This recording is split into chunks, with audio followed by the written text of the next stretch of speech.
Hello, everyone. Welcome to another episode of the Friday Floating.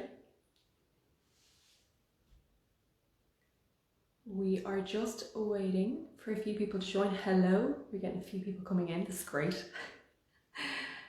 Lovely to see everyone. So today we're going to be talking about living with endometriosis, and I am going to get RuthAnne on shortly. Hopefully she will join, and then we'll get, hi Kate, we'll get the chats on the way. Perfect. Oh, here she is. Super. Hello. Hopefully it will come up.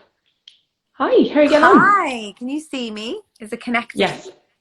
No, it is. It is. There's a little circle of death potentially. No, you're Hi, in. How are you getting on? You can hear I'm me good. okay? How are you? I'm good.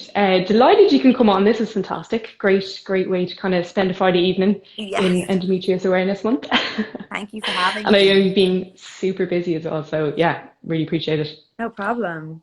Yeah, super. We'll wait for a couple of people to join, but I guess just for those who are on, so I'm sure everyone kind of saw the posts, and I know you were just kind of sharing a story there yourself about it, but we're going to be kind of talking through about, I guess, your experience of living with endometriosis and kind of, how, I guess, just your story really, and kind of, any tips and that you have for the kind of, especially the Irish women out there as well, might be Yeah. different for different people living in different countries, but obviously we're living in Ireland, so that's kind of a large part of, I guess, your experience and what you can kind of comment on as well.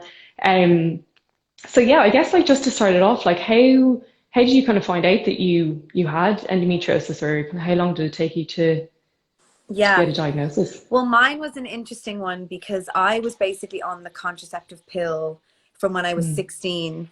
And before I was on the pill, I had very heavy periods, but I was like 14, 15. I had pain with my periods, but I didn't really think around that time when you're first getting it, it's like, oh, it's really painful and it's heavy. And Yeah. every girl, you kind of just think, oh, that's normal. So I never really was like, oh, I never really felt like my period was abnormal.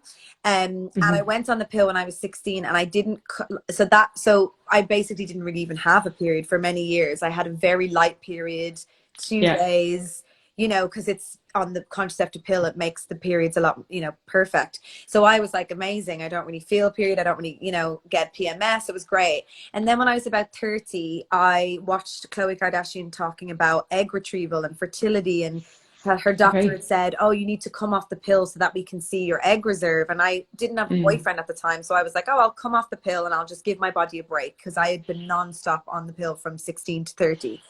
So it was Yeah. when I came off the pill, that was when my journey with Okay. endometriosis kind of started. I have no idea how long it was going on in my body for, but the pill was obviously suppressing the symptoms. So Yeah. that was when I started having the most horrendous, heavy, Mm. painful periods. I was starting to cancel work. I was 4 days curled up in the bed. I remember saying to my roommate, like, is this what periods are meant to be like? Like, what is going on? And I, had some very embarrassing incidences of, like, in studios of just, just so heavy, and it just didn't seem normal to me. But at Yeah. that time, all loads of people that I said it to were like, "Oh yeah, mine are like that. I have to take medication. Mine are heavy. Mine are Mm. painful." So again, I just thought, okay, I'm going to go back on the pill. So 6 months later, I went back on the pill, and that was when I had a year and a half of just everyday pain, chronic debilitating pain and fatigue, and that was when Mm. the really bad symptoms kind of started. And it was just every day, just the pain would be there. And that was, yeah, I mean, for a lot of people, they get diagnosed, it takes them like 9 years is the average. For me, Yeah. during that year and a half when I was having daily pains, I just wouldn't stop fighting for answers. I went to so many doctors, Yeah. and I just refused to believe that everything was normal, even though it was like, your Yeah. bloods are fine, your scans are fine, you're fine, you're fine, you're fine. I know my body. I've lived in it for all these years, and I knew something was wrong. So I Yeah. just kept going and going until I got the answer. Yeah, and you hear that all the time. Like, I would hear it from kind of clients that I work with, or kind of you see the stories coming through on Instagram, people talking about their own experiences, and as you said, like debilitating pain or even fatigue. Because again, a lot of people get Fatigue, the menstrual cycle symptoms. Yeah, but there's so many the other symptoms fatigue. that you get with it. It's I mean, crazy, isn't it? Like yeah, the I fatigue can't, for me obviously I don't was, have it, so yeah, the fatigue for me was absolutely like one of the worst things about it.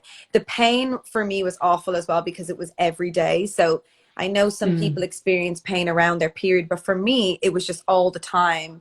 And then the okay. only time I got a break from the pain was right after my period for like 5 days or 7 days. I would have less Mm, pain and then it would just come right back again every day like clockwork. So and yeah. then each month it got more worse and worse and worse, and the pain was so debilitating that I collapsed at the gym, working out when I was just on, like I had started the workout with my trainer. I'd done a few pulls of the row machine and I literally, oh no, I was on the arm pulling down arms and I just collapsed on the floor. And he was like, this is dangerous. Like I went to the Yeah. hospital. I used to be limping walking. Like stairs used to stress me out so much because I just hated walking up and down stairs. It was so painful. Mm, And then the fatigue was like, I would describe the fatigue like, not when you're tired and you know when you haven't had a good night's sleep and you wake up and you're like, I'm tired. yeah. This was like a constant 24-hour day haze, brain fog, this haze that was just covered over you the whole time. You never could sleep enough. I would nap during the day for Mm, 3 and 4 hours. I would get 9 hours of sleep every night. I would do everything and I would wake up sluggish every day and just this constant kind of cloud of just mm, exhaustion. I would call it exhaustion, to the point where putting my makeup on, I would be exhausted after just putting my makeup on. Having a shower, washing your hair, all those very simple everyday tasks became like the hardest things to do, which then makes you kind of go, oh, I'm just going to cancel on my friends, or I'm just going to not go to yeah. that writing session, because the effort that sometimes it felt to even get up out the bed was just like, that was, enough. And I was Yeah. touring a lot around that time. So I would literally go from like a robe, be in bed the whole day, go do my sound check, go back to bed or get ready for the show, do the show, and go straight back to bed. And I would need days to recover after a show because I was just in so much pain and exhaustion. So it was really Yeah. a lot.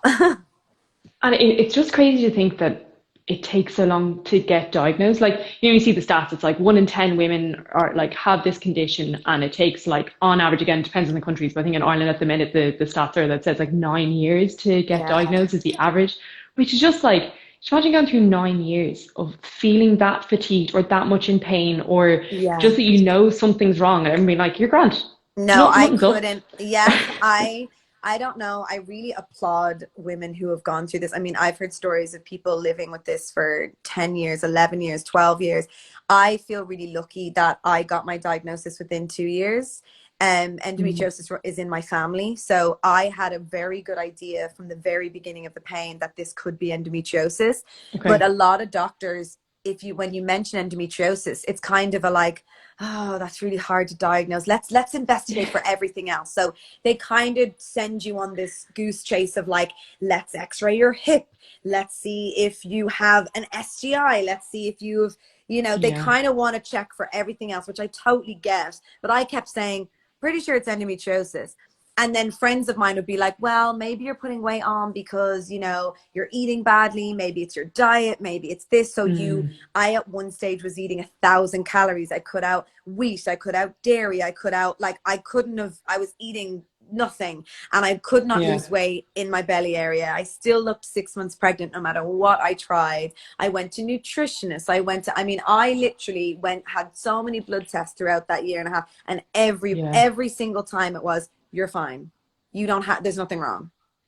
And it just goes to show why, like, having these conversations and the whole fact of Endometriosis Awareness Month is so important, because people just don't know about it. And, like, to No. the point that, like, you could be a parent, or you could be a person who has it, or again, to your point, where, like, people, again, you hear stories of attempts runs in family. So you could just be told the narrative through your family, being like, oh, that's just what periods are like, because Yes. especially, when we were growing up, no one really talked about them. Now that's starting to No. change. I know you go work in schools, I go work in schools, just be like, FYI, here's all the things. This is what a kind of typical period should be like. If you're not experiencing that, please go, speak up for yourself, because there is that you do have to advocate for yourself. And I wish it was in that case, but 100%. there is a bit being like, no, no, no, something's up.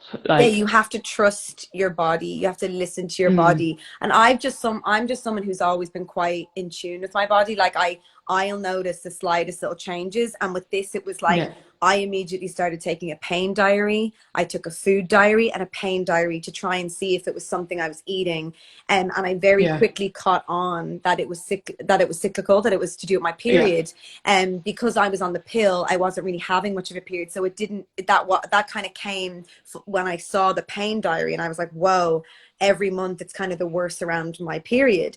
And I think the main Mm, thing I've learned from a lot of specialists is that periods are not meant to be painful. They're meant to be, they can be uncomfortable. But if you're having to medicate yourself, if you're having to mm, take time off work, if you're vomiting, if you're collapsing, if you're taken to the bed for 4 days, if you're canceling anything, that is not what's meant to happen. So yeah, I think red a lot of flag. the time, yeah, that's my main message to people is like, if you're Mm, having painful periods, that is not normal. And that's the first step of like, that's the first red flag. The painful yeah. period is the first red flag. If you're having heavy periods, that can also be a red flag. You can have the pain and not the heaviness. You can have the heaviness and not the pain, but it's all red flags to go and see your GP and to start talking about it, because it is a journey to get diagnosed. It's a very hard disease to diagnose, but it's such a Mm, common, it's its own epidemic in a way, because we don't know what causes it. We don't have a cure for it. And we have 1 in 10 women, 200 million women worldwide suffering. And what I hate to think of is women with children who are trying to raise their kids, constantly fatigued, and they think yeah. it's probably the raising of their kids that's fatiguing them, or the pains and the fatigue, and losing their minds probably mentally, as far as it is such a mental health condition as well. And Well, it's, yeah, how yeah, fatiguing. Like it's just trying to manage all of that and then being told you're fine. You know what I mean? And you'd be yes, like, but I'm not. Like, or just being like, oh, I must be. Is this what other people feel like? Why can't I handle it better? There must be yes, something wrong with me for not handling it better. And you're like, yeah, no, no, no. And even like, I think parents not knowing about it, and obviously this is hopefully a generational thing, and I hope my dad won't mind me saying, but I was kind of talking about it being like, I'm going to be doing this talk, and I'm kind of it's Endometriosis Awareness Month, and yada yada. And he's like, yeah. I've never even heard of it. He's like, I actually don't know. And my dad would be pretty Right. clued up on stuff. He's like, I don't even know it. And it's like same with my partner when I was kind of sharing. I'm trying to remember who it was. It was like the endometriosis surgeon, I think, or one of the kind of specialists over in America, Yeah, and he was showing the case of a woman who'd had a hysterectomy, but yeah, actually the endometriosis was on her bowel, and it just didn't get spotted by the kind of, I guess it was a general gynecologist. He yeah. wasn't a specialist, and so he wasn't trained to kind of do the, I guess, the more in-depth checks that you need to do during the keyhole surgery. So they missed it.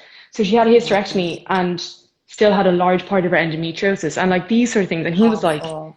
what he said, he was like, that's like taking out the engine of a car when there's something wrong with the tires. He's like, that makes no sense. But again, he was just like, I actually wasn't really that aware that it was such a common Yeah, thing until I started kind of posting about it on my account. And even I wasn't, I same. knew it was a thing, and I knew it was like people who had it and everything. But like once I started, I guess, like learning more and more about like women's health and everything, I was like, Yeah. 1 in 10. I was like, that One is in 10. It's as outrageous. common as diabetes. And Yeah. it's so hard for me because I get so passionate about it.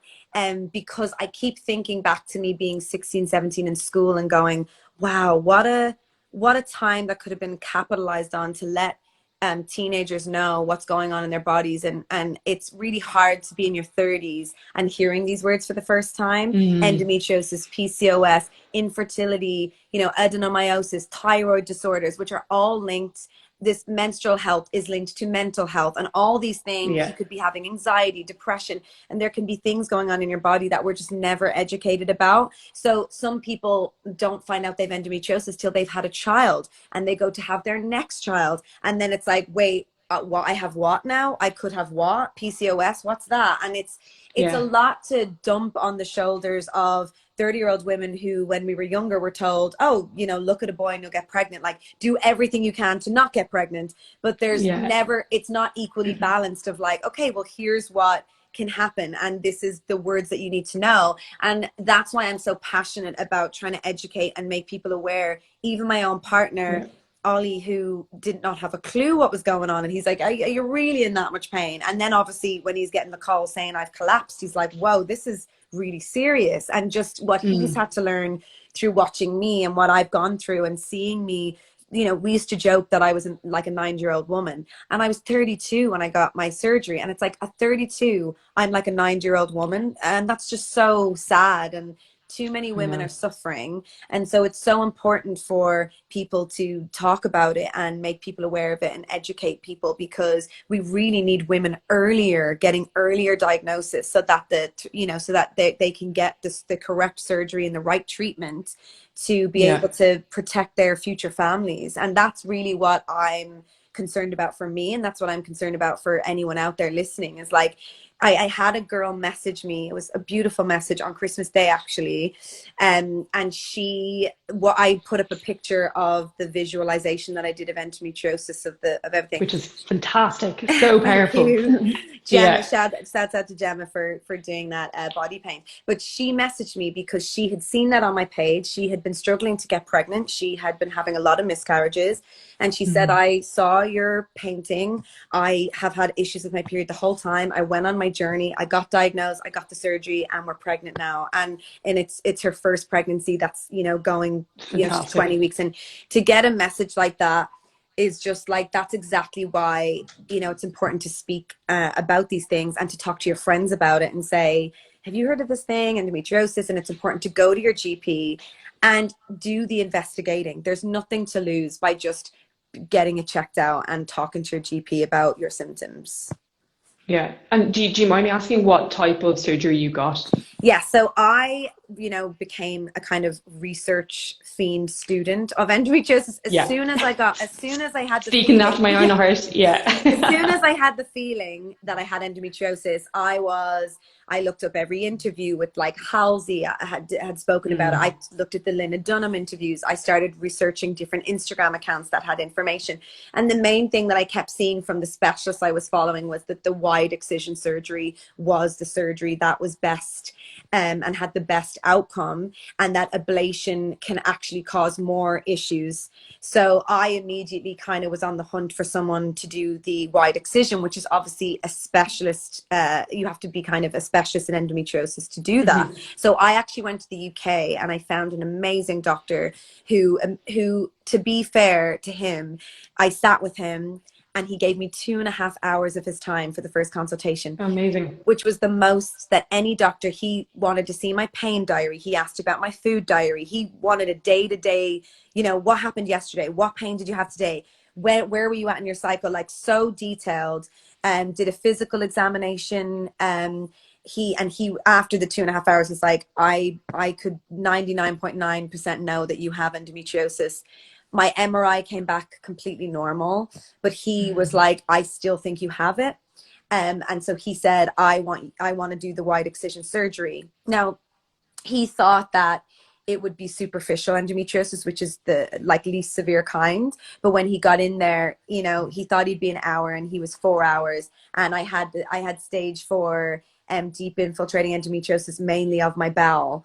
But it was in other Okay. areas around my bladder and pelvis as well. Luckily it wasn't on my ovaries, but it was all around my bowel, and that was kind of what was causing, I think, the main amount of pain for me, and that's why I was having it all the time, pain.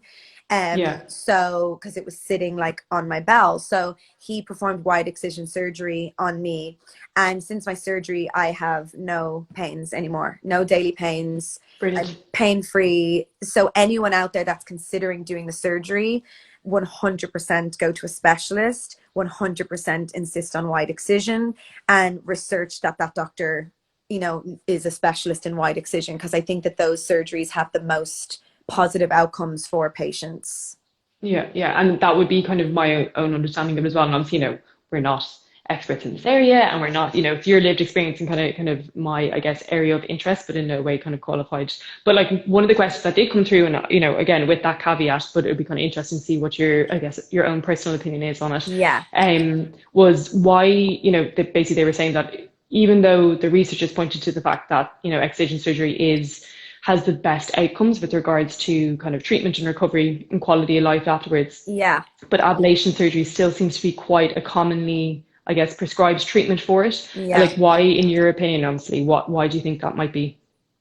Yeah, I know that the ablation surgery is in Ireland is what a lot of the Mm. I don't know, but I know that it's for me the research that I've done on it, and again, I'm not a nurse or a medical, and I Yeah, should yeah. definitely say that. Caveat, little asterisk after everything. I know. But I really trust specialists in endometriosis, and all the specialists say that that surgery is very outdated, Mm. and it's normally you should avoid it because a lot of people who get a lot of people that you speak about that you speak to that have had to have multiple surgeries. This is because they've had ablation surgeries, and I think the difference between the two for anyone listening is the Yeah, wide excision cuts the endometriosis from the root. The ablation, which I hope I'm saying that word right, is a laser. So I it know. burns off kind of the upper surface of the endometriosis. But the issue with endometriosis is that it can be deep infiltrating and it keeps growing every month, every cycle. The blood has nowhere to go. So it can keep penetrating and getting deeper and deeper into your organs to Mm. the point where my doctor said to me, if you left this any later, I would have had to remove some of your bowel or your whole bowel. So it's like Yeah, if I got the ablation surgery, it would burn the surface, but it wouldn't have gotten into those the deep infiltrating endometriosis. And so what happens is when you laser something, it's burning it off basically. But it can cause yeah, more scar tissue. It can cause there's a lot of issues with tissues and organs starting to stick together from the yeah. scarring and everything like that. So it actually, a lot of specialists that I've kind of researched about have a lot of women who have had the ablation a few times going to them to correct kind of what was done. And it makes the whole process, a lot harder. And it Mm. also grows back quick. It all just, it doesn't, it's not addressing it for the long term. It's kind of a short term solution. That's just my opinion Yeah, of what I've seen from the yeah. Of research. course. And there are several American specialists who are trying to get the ablation surgery, as in you cannot, it shouldn't be being Yeah, done. But having said that, it might be successful for some people. It depends really how bad your endometriosis is. It really depends. yeah, yeah, And that's the other thing that we should say is that every case is different. So my experience will be different to someone else's experience, so every case of endometriosis, it's never one shoe fits. But I will say that like exactly. Ireland really does need to look at more of the wide excision route as a more longer term treatment, and it means that women will need to have less surgeries from what I can see. Mm. I know several women in Ireland who've gone over to the UK and seen a UK specialist and then never had to have a surgery again. So you really only want to have that surgery once in your life if possible. Yeah, Obviously endometriosis is never fully curable, so it can come back. And I'm like every day going, oh my God, if I get a bit of stomach pain, I'm like, oh my God, is this my endometriosis flaring? yeah, yeah. Is it coming back? But so far so good. I'm just like want it to stay gone forever. Brilliant. Yeah, and I think it's kind of important to point out again for most people who are listening. The assumption is that you guys are familiar what endometriosis is, but it's actually where cells it isn't the uterine lining, it's cells that are similar to the uterine lining kind of implant around the body. And again, most people think it tends to be just on the uterus or maybe kind of on the ovaries, but it can actually be anywhere around Yeah. the body. So as you kind of said, on the bowel, kind of there's cases of people having it up on the diaphragm as well. It Brain. really can kind of brain, yeah, like it really can just kind of go all around the body. And what happens is it triggers an inflammatory response as well, which is why people get things like the chronic fatigue and have all of these things that present like GI distress or irritable bowel syndrome or maybe kind of urinary tract infections and all of these things that kind of seem like what it might be, but it's actually endometriosis that's going on. And then again, what can happen is you kind of said they burn down or they might kind of cause adhesions where the kind of organs end up sticking to each other and kind of twisting as well. So there's actually a brilliant book that I read called Beating Endo, which is Yes, Dr. I've I think read it's it. Orbuck.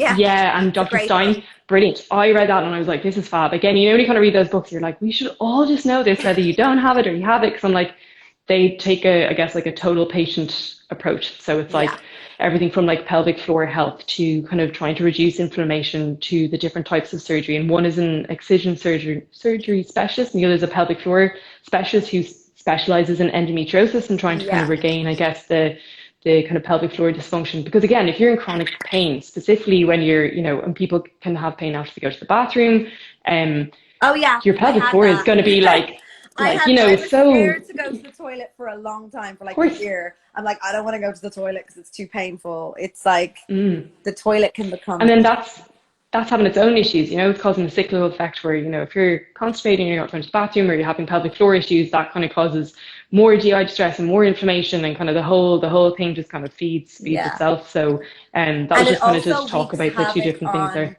it wreaks havoc on your immune system. So, Yeah. for me, I have endometriosis.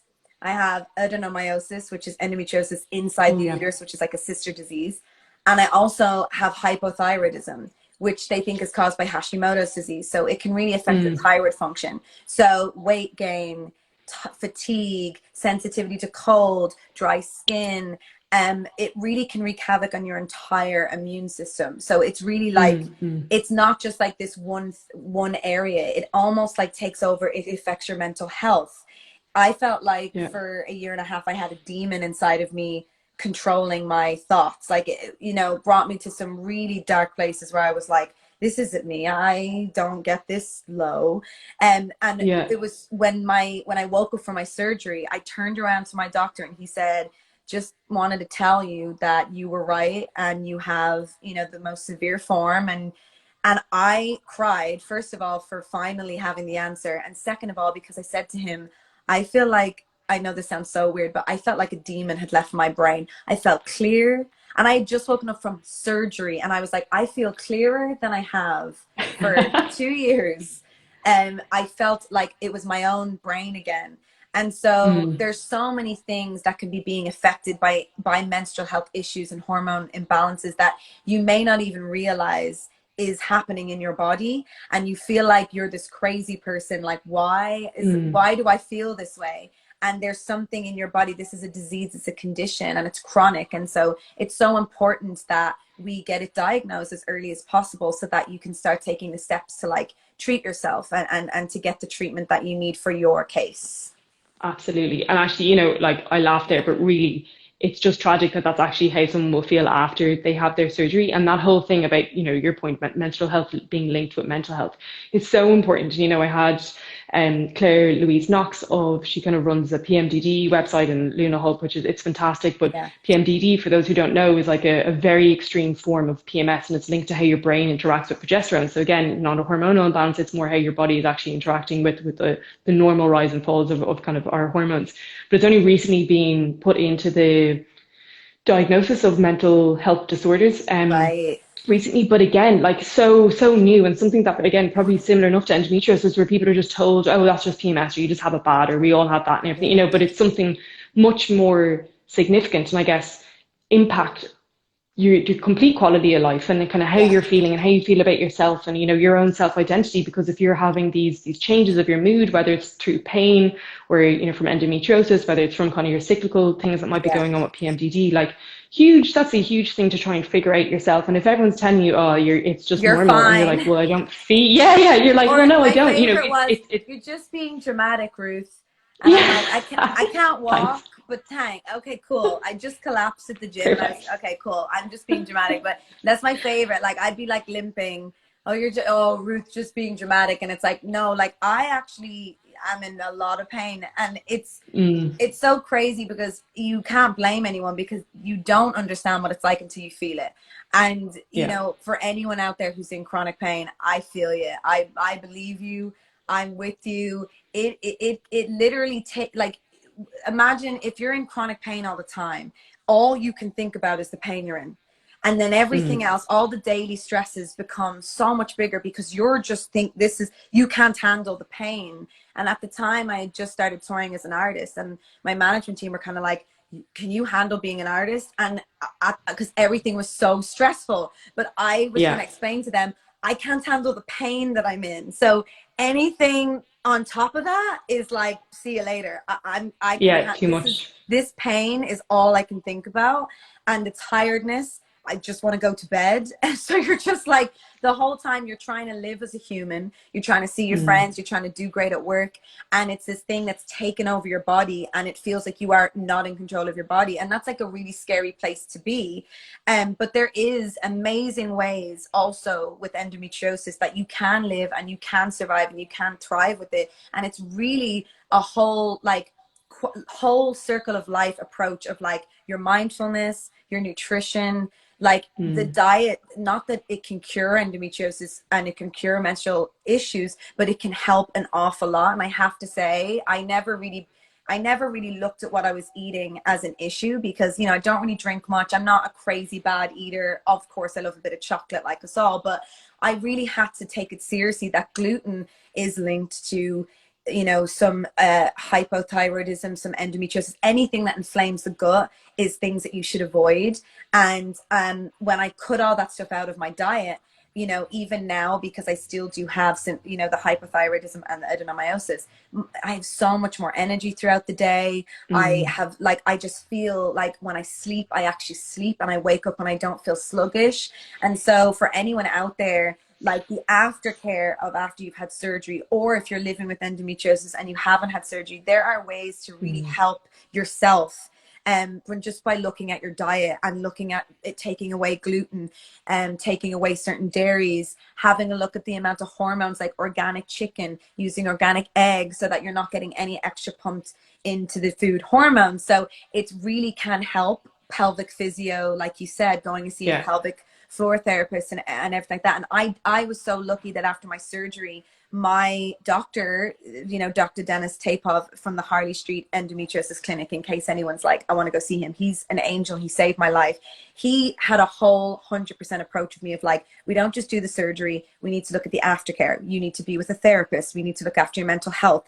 This is a lot to go through. Endometriosis, anything like Yeah. this is a lot on the brain. So therapist, physiotherapist, acupuncture, you know, looking at your diet, all of it is it's almost like a complete lifestyle that you have to kind of live with endometriosis. And it's a lot, and it's hard, and you have to really be kind to yourself because it's not easy to just cut out, you know, bread gluten. You know, it's really hard, but when you do it, you'll feel night and day. And so one thing in Ireland that needs to really happen is more aftercare, because it's not just as Mm. simple as I'm gonna, you know, give you the surgery and then send you on your way. You know, it's a disease, it's a condition, it's something that you have to live with, that they have no medicine to help with. So you really need that aftercare to help.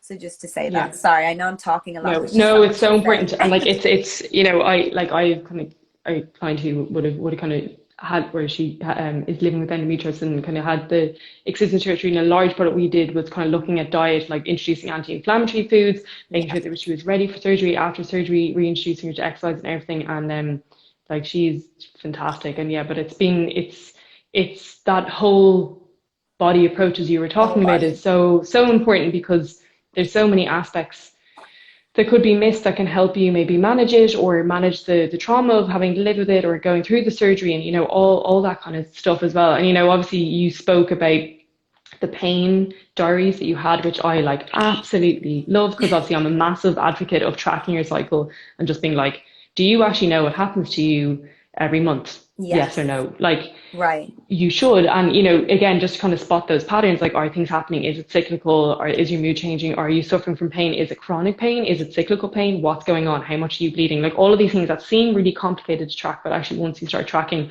become quite a normal part of what you can do. And Yeah. again, helps empower you to understand what's going on. So we talked about that. And obviously, as you said as well, advocacy, like actually speaking up for yourself is such a huge part of not only empowering yourself to understand what's going on with your body, but then get the answers that you deserve and also Yeah. that you need to kind of figure out what might be going on. But is there Yeah. anything else that you would recommend to people, specifically in Ireland, again, because we're, I guess, in maybe a different situation to where other countries might be, but what would you recommend to kind of Irish women or young girls who think they might be kind of Yeah. having symptoms of endometriosis?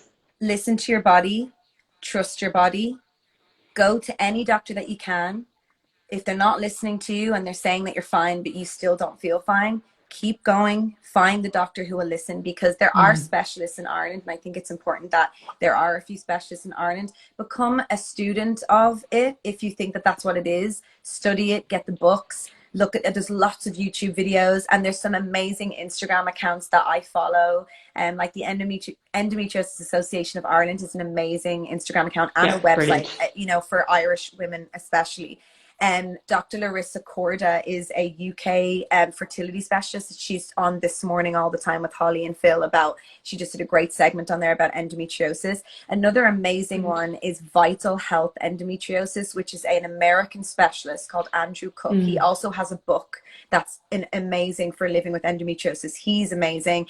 And there's actually a new Irish Instagram account called FemCare, Okay, they're actually about to launch an app that's going to be specifically for people who think they might have endometriosis, to go on to be amazing. able to log your symptoms, to be able to speak to a nurse, to be able to get in touch with physiotherapists, nutritionists. So that's all this That's FemCare. incredible. It's spelled FemCair, and it's FemCare, and their Instagram is amazing. So there's great endometriosis community out there at the moment who really are speaking up about it. So there's no short of getting the answers that you want if you're ready to, become a student of it and really Yeah. do the research. But the main thing is just to really trust your own body and just keep fighting for the answers. I trust the medical community, but I think that sometimes this disease is a bit overlooked and under researched and underfunded. Mm. And so that's why we're having this conversation, because we're trying to raise more awareness and education. But I definitely think that you just need to keep fighting for those answers. And if you're in Ireland and you're not being listened to, ring up the specialist in the UK and say, what should I do? Who should I go to? Because they all Mm. kind of, they might know someone in Ireland, or, you can DM me anytime if you have any questions also, and I can try help in any way that I Yeah, can. yeah. No, it's so important. And I think like, you can look at something like this and be like, well, why do you need a month to raise awareness? And you're like, well, because literally like it's only now that, sorry, there's lots of research going into it, but it's actually only that like now that, people are starting to take it seriously. And for a long Yes. time, like hysterectomy was the answer, or like pregnancy was the answer. I shared a great Right. kind of post there by like Q Endo from Australia. And because I was like, this is brilliant, because they're like, oh, just, go on hormonal contraception, take pregnancy, Take the get a pill. hysterectomy, do all this stuff. Yeah, exactly. And like, it'll fix it. And how these are myths that are kind of quite commonplace against, I guess, amongst the media. And obviously that's starting to change. But this is why we need to have conversations like this, and need to make sure that the most up to date things are getting shared, and kind of, the messages are getting out there, and that, people do Yeah. understand that it's a specialist that you need to go see, rather than just kind of a regular GP or a regular gynecologist, and they can refer you out to someone who is kind of specialized Yes. in this area, in this type Yeah. of surgery.